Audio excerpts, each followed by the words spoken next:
ইউনূস তার কোনো সাংবিধানিক ভিত্তি নাই, সে অসাংবিধানিক ভাবে অবৈধভাবে ক্ষমতা দখল করছে।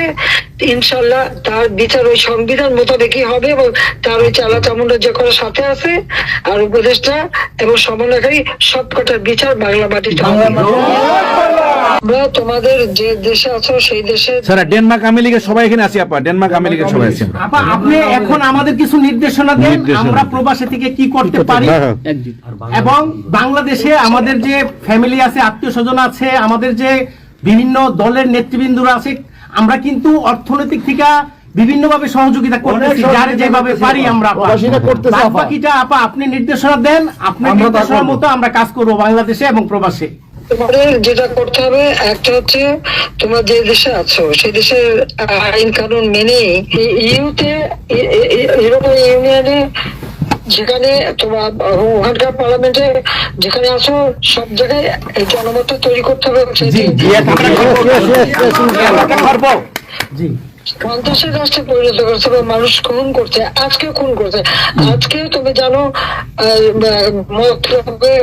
আমাদের মোহাম্মদ হোসেন মায়ের বাড়িতে আগুন, এগুলি সে করে বেড়াচ্ছে এবং সমস্ত এই ইচ্ছা মতো। কাজে তোমরা এই বিষয়গুলি তোলো, আর আত্মীয় স্বজন বন্ধু বান্ধব পরিচিত যারা আছে খুবই কষ্ট আছে, তাদেরকে সাহায্য করো।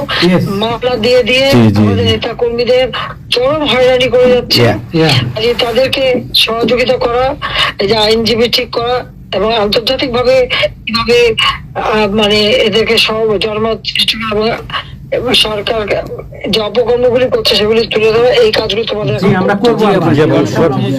আপা একটা জিনিস একটু সন্দেহ লাগতেছে আপা, তাদের সাথে তোমরা থাকবা, কাজ করবা, আর দেশের ভিতরেও মানুষকে যে এই সরকারকে না তাড়ালে দেশের মানুষের মুক্তি দেয়, যে এরা জঙ্গিদের সাথে হাত মিলিয়ে এই ইউনূস যাকে সবচেয়ে বেশি সুবিধা আমি দিচ্ছি, গ্রামীণ ব্যাংকে 400 কোটি টাকা আমি দিয়েছিলাম যখন 96 সালে সরকারে ছিলাম, ব্যাংকটা বসে যাচ্ছিল। আমাদের অপরাধটা কি ছিল? কারণ ইউনূসের কথায় তারা এই হত্যাকাণ্ড চালিয়েছে এবং সেটা তারা বলছে।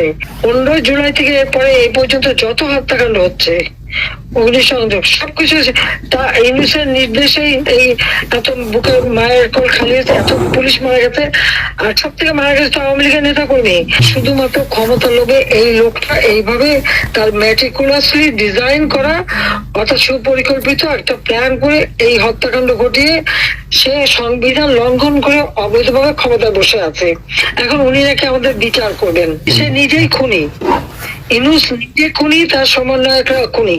শেয়ার মার্কেটের টাকা উধাও, ব্যাংকে টাকা নাই, ব্যাংকের